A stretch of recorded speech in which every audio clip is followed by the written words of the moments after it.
सभी भैया बहनों को सुप्रभात। आज यूनिट नंबर 9 का महत्वपूर्ण टॉपिक उपसंयोजक यौगिकों का आयुपीएसी नामकरण। अब इस नामकरण का क्रम क्या होता है, यहाँ पर कुछ नियम लागू होते हैं। तो पहला नियम यहाँ पर लिया गया आयनों का नामकरण क्रम। जो आयन्स होते हैं धनायन ऋणायन, उनके नामकरण का क्रम क्या होता है, किसका नाम पहले लिखना है और किसका बाद में। तो यहाँ पे लिखा गया पहले धनायन का नाम लिखते हैं और उसके बाद फिर ऋणायन का नाम लिखा जाता है। तो मैंने बताया किसी भी लवण में पहला भाग धन और दूसरा भाग क्या होता है, ऋण होता है। तो अगर इस चार्ट को देखेंगे तो ये जो ब्रैकेट लगा है आपका, इसको उपसर्जन सत्ता बोलते हैं। ये पूरा एक भाग होता है और दूसरा भाग अलग होता है। तो पहला भाग क्या आ रहा है इसमें, पोटेशियम क्या हो गया, धनायन, और ये पूरा भाग क्या कहलाएगा आपका, ऋणायन। इसी प्रकार से यहाँ पे देखोगे, यहाँ पर उपसर्जन सत्ता का है, ये पूरा एक भाग कहलाएगा।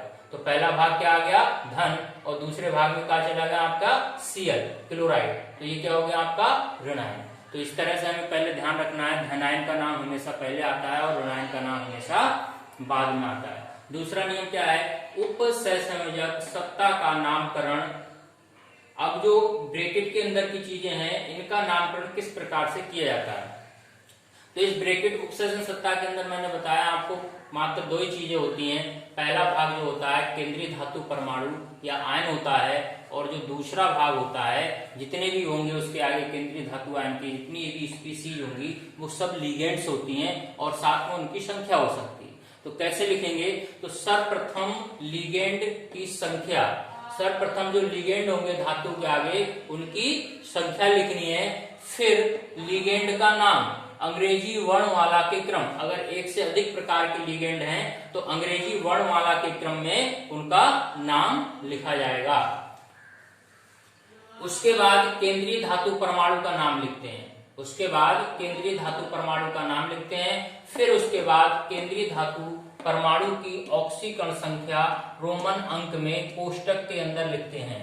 फिर केंद्रीय धातु परमाणु की जो ऑक्सीकरण संख्या, इससे पहले वीडियो में मैंने बताई थी कैसे निकालते हैं, उसको रोमन अंक में कैसे लिखेंगे, ऐसे कोष्टक के अंदर लिखा जाता है। तो ये उपसर्जन सत्ता के अंदर तीन चीजें हो गई आपकी, पहली होगी केंद्रीय धातु, दूसरा लिगेंड और तीसरा उनकी संख्या। तो कैसे लिखा जाएगा, सर्वप्रथम लिगेंड की संख्या लिखेंगे, फिर लिगेंड का नाम लिखेंगे, और एक से अधिक प्रकार के लिगेंड है तो अंग्रेजी वर्णमाला के क्रम में लिखा जाएगा। अर्थात जिसका अल्फाबेट पहले आएगा उस लिगेंड का नाम पहले, और जिसका अल्फाबेट बाद में आएगा उस लिगेंड का नाम बाद में लिखा जाता है। जब लिगेंडों का नाम लिख लेते हैं, लिगेंडों के नाम लिखने के बाद केंद्रीय धातु परमाणु का नाम लिखते हैं, और फिर उसके बाद केंद्रीय धातु परमाणु की ऑक्सीकरण संख्या रोमन अंक में कोष्टक के अंदर लिखते हैं। जैसे दो उदाहरण लिए मैंने यहाँ पर, CONH3 का होल 6 ब्रैकेट क्लोज 2+। तो क्या है, एक धनायन है। जब धनावेश लग गया जटिल आयन में तो वो कैसा हो गया, धनायन हो गया। तो यहाँ पर ब्रैकेट से पहले और बाद में तो कोई पार्ट है नहीं, तो हमें क्या लिखना है, सीधे उपसर्जन सत्ता के अंदर लिखना है। तो सबसे पहले क्या आएगा, इस लिगेंड की संख्या हेक्सा, और फिर लिगेंड का नाम NH3 का मैंने लिखा है एमीन, और फिर उसके बाद केंद्रीय धातु परमाणु का नाम आया क्या, कोबाल्ट। अब बाद में आती है इसकी ऑक्सीकरण संख्या। तो NH3 लिगेंड की कैसा है, उदासीन लिगेंड होता है, इसकी ऑक्सीडेशन नंबर क्या हो गई, 0। तो अब 0 को 6 से मल्टीप्लाई करोगे तो क्या आएगा, 0, और इसकी क्या मान ली हमने, x। तो x बराबर कितना आ गया, +2 आएगा। तो यहाँ पर रोमन अंक में लिखेंगे केवल 2, और आवेश लगा है तो अंत में आयन लिख देंगे। तो हेक्सा एमीन कोबाल्ट 2 आयन। ऐसे दूसरा उदाहरण लिया CrClH2O का होल 5 ब्रैकेट क्लोज 2+। अब यहाँ पर देखिए केंद्रीय धातु परमाणु के आगे दो स्पीसीज हैं, अर्थात दो प्रकार के लिगेंड हो गए। अब इन दोनों लिगेंडों में अल्फाबेट देखोगे तो H2O को क्या पढ़ते हैं, एक्वा, A से स्टार्ट होगा, और Cl जो है उसको पढ़ते हैं क्लोराइडो, जो C से स्टार्ट होगा। तो अल्फाबेट A पहले आएगा, और उससे पहले क्या है, A एक्वा हो गया। एक्वा की संख्या कितनी है, 5। तो 5 को क्या पढ़ेंगे, पेंटा, क्या पढ़ेंगे, पेंटा। फिर इसका नाम एक्वा, फिर दूसरा लिगेंड क्लोराइडो, और फिर सेंट्रल मेटल का नाम क्या लिखा, क्रोमियम। और इसकी ऑक्सीडेशन नंबर, तो H2O कैसा होता है, उदासीन। Cl के ऊपर कितना हुआ, -1, उधर जाएगा तो इसमें एक और जुड़ जाएगा चार्ज में, तो कितनी ऑक्सीडेशन नंबर आएगी, 3। आवेश लगाया तो लास्ट में लिख दिया आयन। तो पेंटा एक्वा क्लोराइडो क्रोमियम 3rd आयन। तीसरा पार्ट इसका आता है लिगेंड्स का नामकरण। अब जो लिगेंड्स होते हैं सेंट्रल मैटर के आगे, इनके नामकरण का क्रम क्या है, कैसे करके इनका नाम लिखा जाता है। तो जितने ऋणावेशित लिगेंड का नाम होता है, निगेटिव आवेश जिन लिगेंडों पे लगा होता है, तो उनके नाम के अंत में सब में क्या आता है, ओ। इससे पहले वीडियो में मैंने बताया ऋणात्मक लिगेंडों के नाम के अंत में क्या जोड़ना होता है, हमें ओ जोड़ देते हैं। जैसे H- hydrido, HCl thiocyanato, OH- hydroxo, CO3 carbonato, NO2 nitro, SO4 sulphato, Cl cyano, F- fluorido, SO3 sulphito, Cl chlorido, NH2 amido, NO3 nitrato, C2O4 oxalato, Br- bromido, I- iodido. तो देखो सबके ऋणावेश लिगेंडों के नाम के अंत में हमें क्या जोड़ के लिखना है, अंत में O जरूर लगाना है। अब इसी लिगेंड का दूसरा पार्ट आ जाएगा उदासीन लिगेंड का नाम। तो उदासीन लिगेंड होते हैं जिनके ऊपर कोई आवेश नहीं होता है, तो उनके नाम सच डेट जैसे होते हैं वैसे लिखे जाते हैं। जैसे H2O को एक्वा पढ़ा जाता है, NH3 को एमीन पढ़ेंगे, NO को नाइट्रोसिल पढ़ेंगे, CO को कार्बोनिल, CS को थायोकार्बोनिल, NH2 CH2 CH2 NH2 ethylene diamine, जिसको EN से प्रदर्शित करते हैं। इसको कैसे लिखा होगा, सिंबल इसका EN लिखा होगा ऐसे। तो इसका पूरा नाम इथाइलिन डाइएमीन कैसा होता है, उदासीन। तो जितने उदासीन लिगेंड होते हैं इनकी ऑक्सीडेशन नंबर 0 होती है, और जिनके ऊपर जितना आवेश होता है उनकी ऑक्सीडेशन नंबर उसी आवेश के बराबर होती है, ये ध्यान रखना। तीसरा पार्ट लिगेंड में आता है धनावेशित लिगेंड का नाम कैसे लिखेंगे।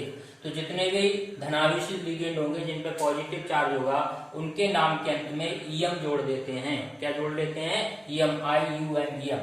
जैसे H3O+ हाइड्रोनियम, NO+ नाइट्रोसोनियम, तो सबके अंत में क्या आ जाता है, EM धनावेशित में। अब बात आती है अगले पार्ट की, रूल्स में बात करते हैं लिगेंड्स की संख्या के लिए उपसर्ग। जो लिगेंडों की संख्या होती है 2, 3, 4, 5, इनके लिए कौन से उपसर्ग यूज किए जाते हैं। जैसे अगर कहीं लिगेंड की संख्या 2 है तो उसके नाम से पहले उपसर्ग क्या लगा है, डाई।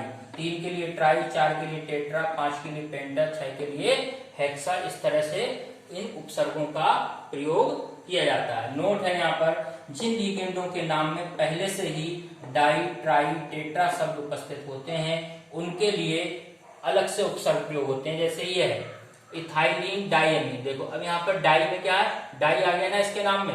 अब डाई आ गया तो इसकी संख्या अगर 2 है तो हम इसके लिए क्या पढ़ेंगे, बिस लगाएंगे। इसके लिए क्या पढ़ेंगे, बिस। अगर 3 हो ऐसे लिगेंडों की संख्या तो उसके लिए ट्रिस लगेंगे। 4 के लिए टेट्रा किस लिखेंगे, 5 के लिए पेंटा किस लिखा जाएगा। तो ये था उन लिगेंडों के नाम की बात की जिन लिगेंडों में पहले से उनके नाम में डाई, ट्राई, टेट्रा ऐसे शब्द उपस्थित हों, तो उनके लिए इस तरह के उपसर्गों का प्रयोग किया जाता है। अब बात आती है धनावेशित संकुल का नामकरण। मैंने पहली वीडियो में बताया था संकुल 3 प्रकार के होते हैं, धनावेशित, ऋणावेशित और उदासीन। तो यहाँ पर तीनों प्रकार के संकुलों की बात कर रहे हैं। यहाँ पर पहले धनावेशित संकुल का नामकरण कैसे लिखा जाएगा, तो जिनके ऊपर धनावेश लगाया तो वो धनावेशित हो गए। तो ये लिया मैंने एक उदाहरण यहाँ पे CONH3 का होल 6 और 3+, तो कैसा हो गया, ये जटिल लाइन पर कैसा आवेश आ रहा है, धन, तो कैसा हो गया, धनावेश संकुल। तो क्रम वही है, सबसे पहले, अब इसमें उपसर्जन सत्ता से पहले भी कुछ नहीं है और बाद में भी कुछ नहीं है, तो इसका मतलब उपसर्जन सत्ता के अंदर की ही सभी चीजों का नाम हमें लिखना है। तो ये हो गई केंद्रीय धातु और ये हो गए लिगेंड और ये उनकी संख्या। तो यहाँ पर बताया था ऊपर कि सर्वप्रथम लिगेंड की संख्या, उसके बाद लिगेंड का नाम लिखा जाता है। तो लिगेंड की संख्या कितनी है, 6। तो हेक्सा, लिगेंड का नाम NH3 एमीन और CO कोबाल्ट। और ऑक्सीडेशन नंबर की बात करोगे तो इसकी ऑक्सीकरण संख्या NH3 की 0 और इसको X मानेंगे तो किसके बराबर हो गया, +3 third ion, hexa amine cobalt third ion. दूसरा उदाहरण लिया COCl NH3 का होल 6। तो यहाँ पर देखो 2 प्रकार के लिगेंड आ गए, NH3 A से स्टार्ट होगा और क्लोराइडो C से स्टार्ट होगा। तो अल्फाबेट किसका पहले आ रहा है, NH3 का। तो NH3 का नाम पहले लिखना पड़ेगा हमें। यहाँ पे थोड़ी मिस्टेक हुई है, 5 होगी संख्या ये, और ये कोऑर्डिनेशन इस पर क्लोज। तो यहाँ पर पहली संख्या क्या है, 5 को क्या पढ़ेंगे, पेंटा। NH3 का नाम क्या हो गया, एमीन, पेंटा एमीन। और फिर क्या है दूसरा लिगेंड क्लोराइडो। उसके बाद केंद्रीय धातु का नाम कोबाल्ट और ऑक्सीडेशन नंबर निकालेंगे, इसको x मान लेंगे, ये हो गई -1, NH3 क्या हो गया 0। तो यहाँ पर इसके ऊपर कितना चार्ज होगा, अब -1 उधर जाएगा तो प्लस का हो जाएगा, तो यहाँ पर 2 प्लस चार्ज होगा, इसके ऊपर कितना होगा 2 प्लस चार्ज। तो कितनी हो जाएगी टोटल, एक माइनस का उधर गया तो इसमें जुड़ेगा तो ऑक्सीडेशन नंबर कितनी आ जाएगी 3। तो क्या हो गया, ये आयन शब्द जोड़ देंगे जिनके ऊपर आवेश लगा है, पेंटा एमीन क्लोराइडो कोबाल्ट, थर्ड आयन।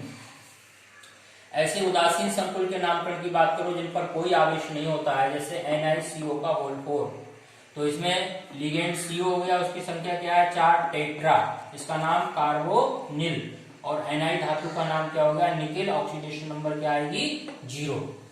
दूसरा लिया CONH3 का होल थ्राइस Cl2, तो यहाँ पर लिगेंड दो प्रकार के हो गए, तो इसका नाम A से स्टार्ट होगा, इसका नाम C से, तो A पहले आएगा, तो A की कितनी संख्या 3, तो ट्राई, और नाम एमीन, तो ट्राई एमीन। दूसरा लिगेंड Cl हो गया, इसका नाम क्लोराइडो, संख्या कितनी है 2, तो डाई क्लोराइडो।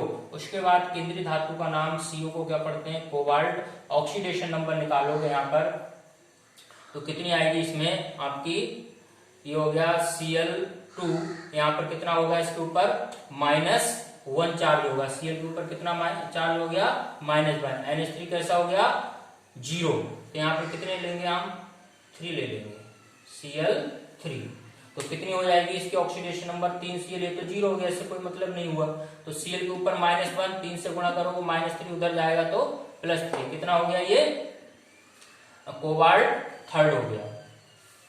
अब ऋणायनिक संकुलों की बात करते हैं, ऋणायनिक संकुलों का नामकरण कैसे करेंगे, तो केंद्रीय धातु परमाणु के नाम +8, अगर कोई ऋणावेशी संकुल है, कैसा है कोई ऋणावेशी संकुल है, तो वहां पर केंद्रीय धातु परमाणु के नाम में 8 जुड़ जाता है, ये बहुत महत्वपूर्ण बात है। जैसे मैंने लिखा Fe को फेरस पढ़ते हैं तो इसके नाम को क्या पढ़ेंगे फेरेट, ऐसे Ni का नाम निकलेट, CO को कोबाल्टेट, Pv को प्लम्बेट, Zn को जिंकेट, Ag को अर्जेंटेट, Pt को प्लेटिनेट, Cu को क्यूप्रेट, और बाद में आया Sn स्टेनेट।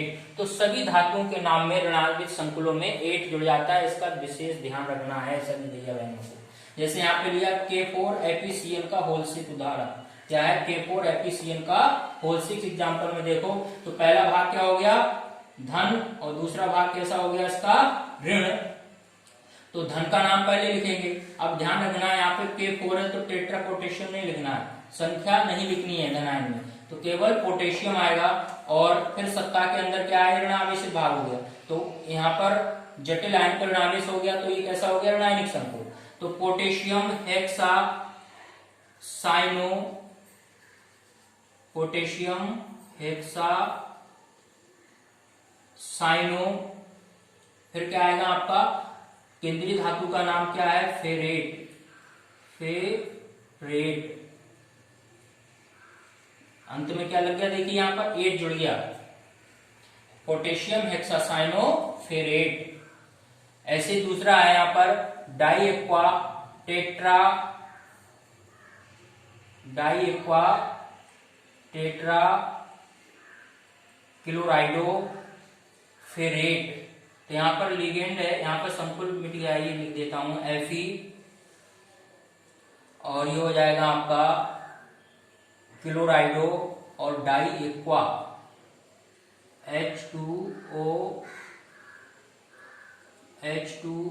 का होल ट्वाइस और Cl4, ये हो गया यहाँ पर H2O का होल ट्वाइस और Cl4। तो अब यहाँ पर H2O है और एक Cl है, तो H2 एक A से स्टार्ट होगा और Cl किससे स्टार्ट होगा आपका क्लोराइडो C से। तो पहले एक्वा का नाम डाई, दो है तो die aqua tetra chlorido ferret third ion. ऐसे नेक्स्ट आपका है KAgCN का होल ट्वाइस, तो इसका नाम क्या हो जाएगा, K का नाम पोटेशियम, दो लिगेंड डाई, Cn को क्या पढ़ेंगे साइनो, Ag को क्या पढ़ेंगे अर्जेंटेट, ऑक्सीडेशन नंबर फर्स्ट कोष्टक में लिखेंगे।